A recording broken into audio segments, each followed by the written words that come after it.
Assalamualaikum warahmatullahi wabarakatuh. Saya Irhas Dayatul Zahro, Prodi Hukum Ekonomi Syariah. Saya akan membuat video untuk memenuhi tugas mata kuliah perbankan yang diampu oleh Ibu Nini Azizah SHIMH. Di video ini saya akan menjelaskan sedikit tentang manajemen dana bank. Sebelumnya saya akan menjelaskan terlebih dahulu tentang bank. Kalian pasti sering mendengar kata-kata bank. Tidak asing lagi kan? Bank adalah sebuah lembaga keuangan intermediasi yang umumnya didirikan dengan kewenangan untuk menerima simpanan uang, meminjamkan uang, dan menerbitkan surat sanggup bayar. Yang selanjutnya kita membahas tentang sumber dana manajemen dana bank. Yang pertama, pengertian manajemen dana bank yaitu manajemen dana bank adalah suatu kegiatan perencanaan, pelaksanaan dan pengendalian terhadap penghimpun dana yang ada di bank. Adapun dana bank tersebut berasal dari dua sumber, yaitu sumber internal dan sumber eksternal. Kalian tahu nggak sumber eksternal? Apa itu sumber eksternal dan apa itu sumber internal? Saya akan menjelaskan sedikit. Sumber internal itu sumber yang berasal dari dalam, dan sumber eksternal itu yang berasal dari luar. Yang selanjutnya, kegiatan utama bank adalah mengumpulkan dana dan menyalurkan kredit yang harus dilakukan dengan baik dan benar. Jadi gini ya, sebuah bank itu harus menjalankan kegiatannya dengan baik dan benar agar seorang nasabah itu bisa puas, tidak kecewa dengan hasil kerja suatu bank tersebut. Suatu usaha harus dilakukan dengan baik dan benar agar usaha tersebut maju dan bisa berkembang dengan pesat. Manajemen sangat berperan penting dalam pengumpulan dan penyaluran dana kredit untuk mendukung tercapainya tujuan. Peran manajemen sangatlah penting bagi usaha bank apapun. Yang selanjutnya ada yang kedua ini. Yang kedua ada ruang lingkup kegiatan manajemen bank. Yang pertama, segala aktivitas dalam rangka menghimpun dana dari masyarakat. Yang kedua, berupa ajakan atau promosi yang bertujuan menghimpun dana dari masyarakat. Seorang pekerja bank harus bisa mempunyai jiwa-jiwa pintar bicara. Maksudnya pintar bicara di sini bukan cerewet ya. Kalau cerewet mah semua wanita pasti cerewet. Pintar bicara di sini maksudnya adalah pintar mempromosikan sesuatu, atau biasanya kayak itu ya, kayak orang-orang sales itu pintar bicara atau bisa mengerti tentang pemasaran.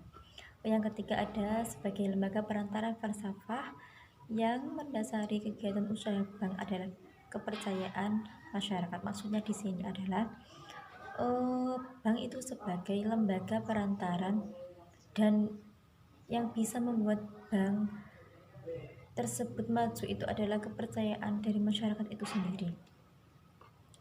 Jadi sebuah bank itu harus gimana ya, harus baik. Pegawai bank itu harus baik, ramah kepada masyarakat agar nasabah atau masyarakat itu bisa puas dengan hasil kerja suatu bank tersebut. Yang selanjutnya, yang ketiga ada fungsi manajemen dana bank. Ada yang pertama sebagai sumber dana biaya kegiatan operasional. Maksudnya di sini adalah fungsi manajemen dana bank itu sebagai sumber dana biaya. Apakah teman-teman tahu biaya operasional itu apa? Mungkin Anda pernah mendengarnya ya. Saya akan menjelaskan tentang biaya operasional adalah biaya yang dikeluarkan untuk menjalankan aktivitas sehari-hari sebuah perusahaan. Jadi biaya itu sebuah biaya yang dikeluarkan sehari-hari, itu namanya biaya operasional. Yang B, untuk memenuhi ketentuan dari Bank Indonesia.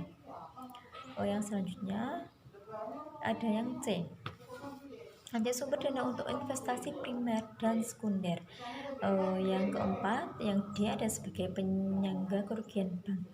Maksudnya di sini adalah fungsi manajemen dana bank sebagai penyangga kerugian bank. Penyangga atau bisa disebut dengan penopang lah.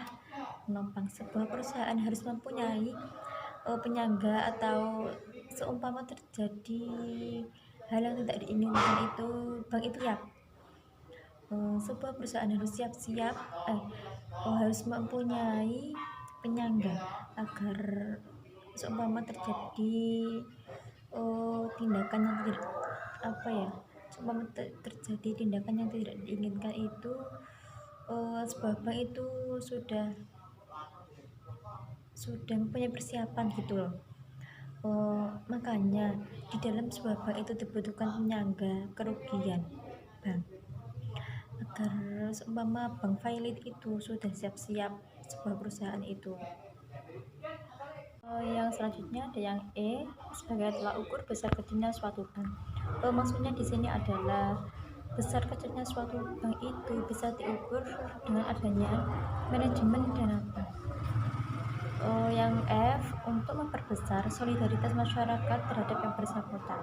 Maksudnya di sini adalah manfaat manajemen dana bank itu bisa mempererat tali silaturahmi antara terhadap masyarakat dan yang bersangkutan agar semua terlaksana dengan baik tanpa adanya pertikaian atau cekcok. Yang selanjutnya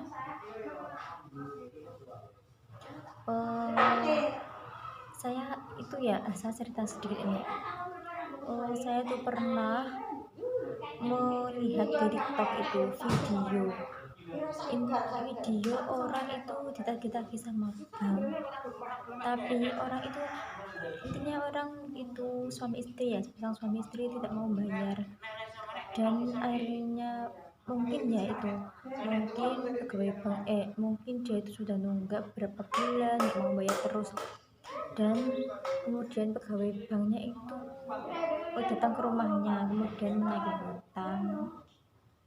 Nah, posisinya mungkin ya mereka tidak punya uang atau gimana, nggak tahu. Nah, respon si suami istri ini, si yang bersangkutan ini, tidak baik kepada mbaknya pegawai bank itu.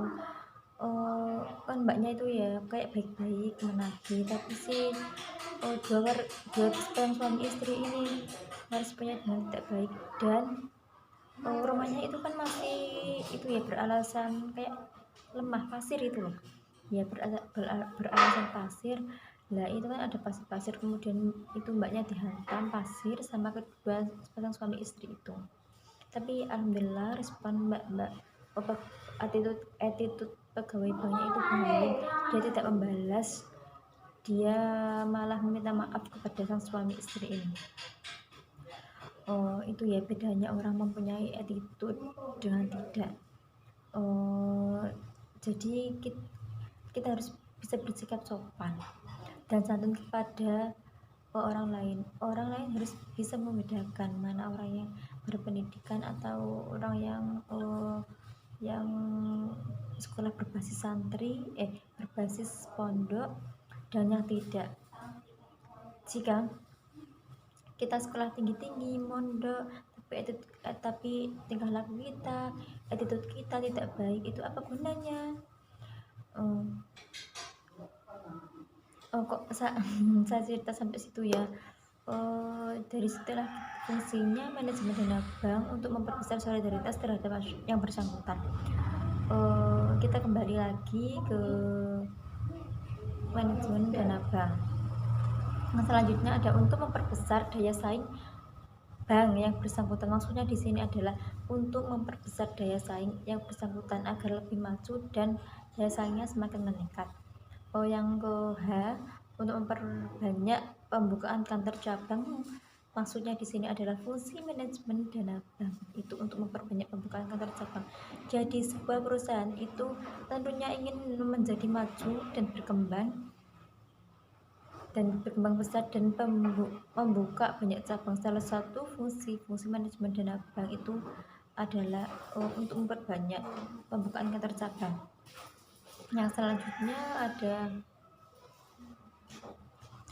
yang keempat, ada tujuan manajemen dana bank. Yang pertama, memaksimumkan kemakmuran pemegang saham dapat ditempuh dengan memaksimumkan nilai sekarang perusahaan. Maksudnya di sini adalah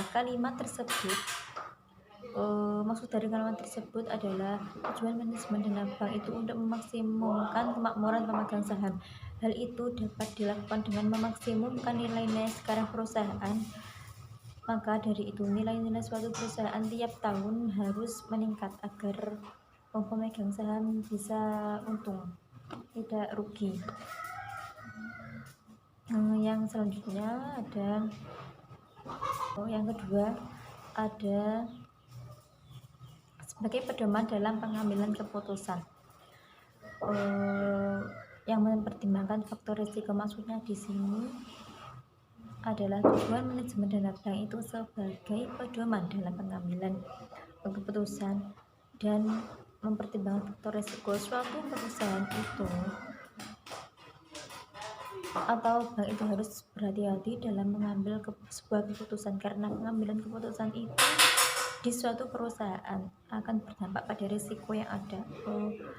Jadi gini ya, seorang pengusaha itu atau wirausahawan itu tidak boleh tergesa-gesa dalam mengambil keputusan. Sebaiknya harus dipikirkan secara matang. Nanti kalau seumpama saya mengambil keputusan ini, apa dampak yang akan terjadi, atau pokoknya itu harus dipikirkan secara matang. Harus pintar-pintar mengambil keputusan. Salah sedikit mengambil keputusan bisa berdampak fatal pada bank tersebut. Yang ke C, mempertimbangkan kepentingan kepemilikan kreditor dan pihak lain yang berkaitan dengan perusahaan. Yang ke D, memaksimalkan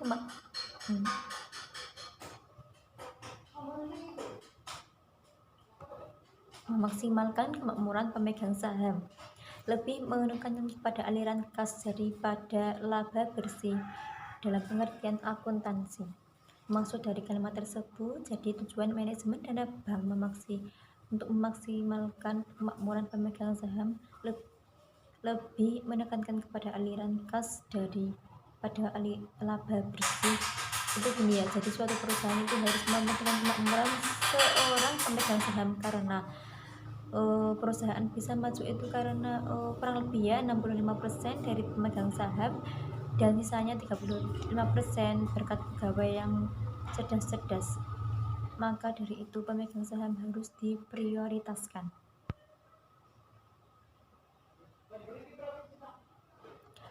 Yang selanjutnya ada pun sumber-sumber dana bank tersebut, yaitu yang pertama,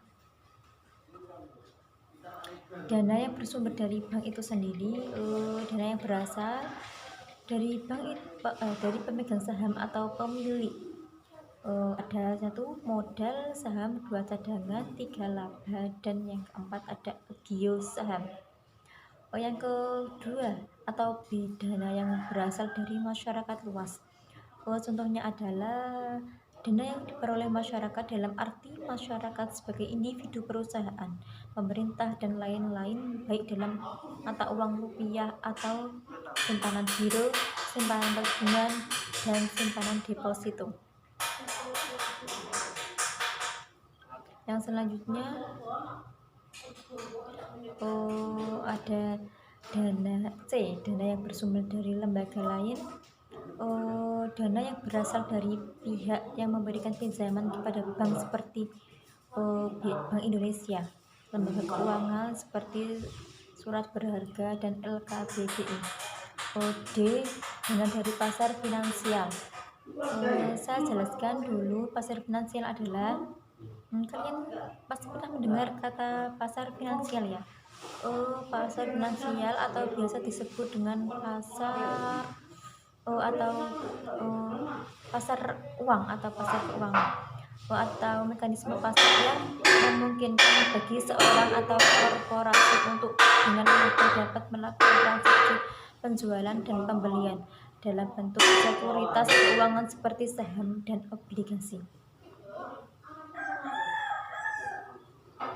Yang selanjutnya ada mungkin banyak teman-teman yang bertanya dari mana sumber dana Bank Indonesia.